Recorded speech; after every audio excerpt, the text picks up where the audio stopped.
दादा, अरे तू सांगितलं होतं ते पार्सल आलंय, तेच बघतेय मी. काय सुंदर साड्या आहेत रे. जयननी पाठवल्यात ना? हो बाबा. जयनला पण एवढी फॉर्मॅलिटी करायची काहीच गरज नव्हती. बाबा फॉर्मॅलिटी नाहीये, त्याला मनापासून वाटलं म्हणून त्याने पाठवलंय.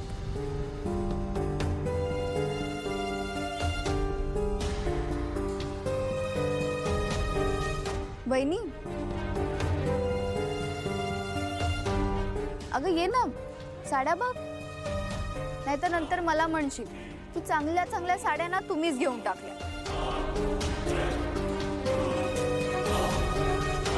मीरा ये. आमचे एक क्लायंट आहे जयंत, त्यांच्या बायकोने साडीचं मॅन्युफॅक्चरिंग सुरू केलं. त्यांचं स्वतःचं ब्रँड आहे. त्यांनी तुझ्यासाठी, आईसाठी आणि अनन्यासाठी साड्या पाठवल्या. घेऊन बघ तुला कोणती आवडते ते.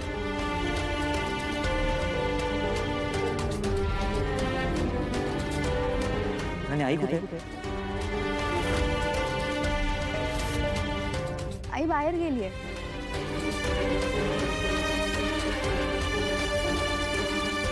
सो फॉर अ चेंज आईसाठी साडी मी निवडतो. ओके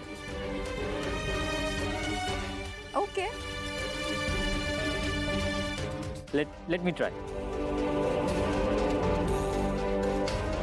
मला असं वाटतं की निळी साडी चांगली दिसेल आईवर. कमॉन अथर्व, मंजिरीवर खरं तर जांभळा रंग खुलून दिसतो. हो दादा, अरे आईवर कोणता रंग शोभून दिसेल हे तुला थोडी, बाबांना माहित असणार. हो ना? असं काही नाही अनन्या, मी फक्त माझं मत दिलं. बाकी मंजिरीला कुठली साडी हवी ना हे तीच चूज करेल. आपण एक काम करूया मीरा, आईसाठी साडी तू निवड. हो ना? मीरा, तयार राहा. आता घर कोलमडणार आहे. पण तू काळजी करू नकोस, मी आहे तुझ्यासोबत. हा आहे मी. अगं तिथे का उभी आहेस? ये इथे ये. चल चल.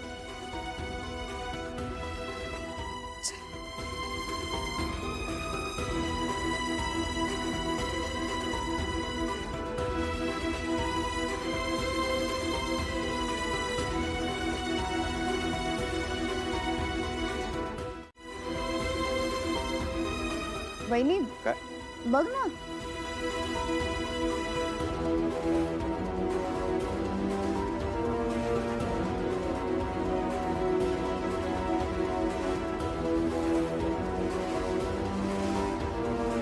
ओके, आपल्याला टेन्शन घ्यायची ना काहीच गरज नाही. आई स्वतःसाठी साडी ना स्वतःच चूज करेल. ती बघा आली.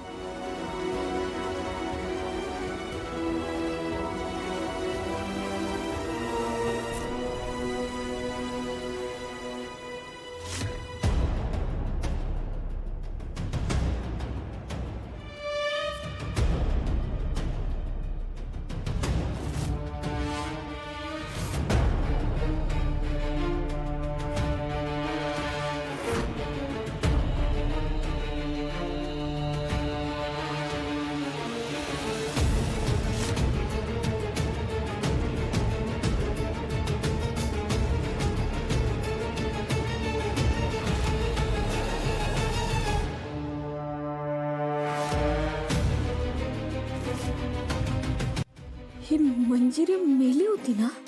तिची जखम कुठे? रक्त कुठे?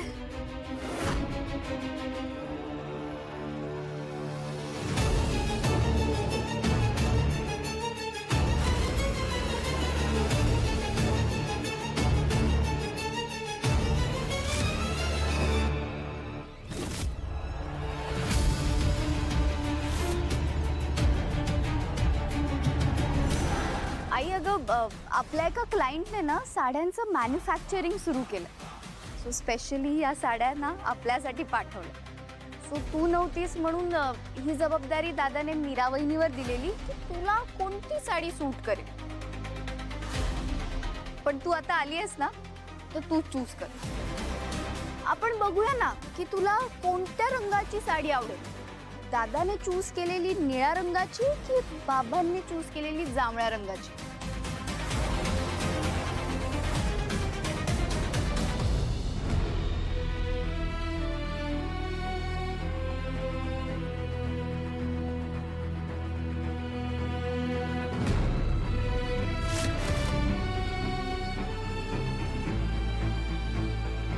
मीरा निवडणार आहे ना साड्या?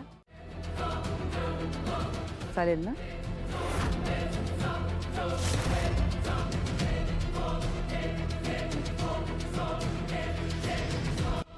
मीरा, मी तुझ्यासाठी काहीतरी आणले.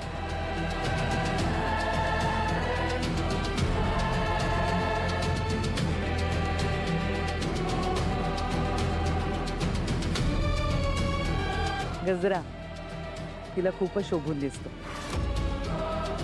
बर, अरे वा. अगं वळ ग.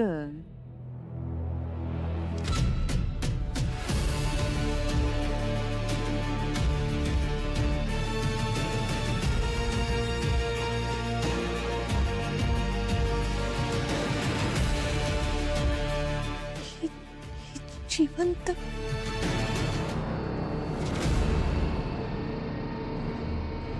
किती छान दिसतोय. काय गाई, माझ्यासाठी असं कधीच आणलं नाही आहेस तू गाई? अगं अनन्या, आईच्या ह्या जेस्चरमुळे जर त्यांचं नातं आधीसारखं होणार असेल तर तुला प्रॉब्लेम आहे? मस्ती करते मी. कशाला नाक खूप असतेस? गप्प बस ना जरा. Okay fine. चला साड्या बघूया आपण.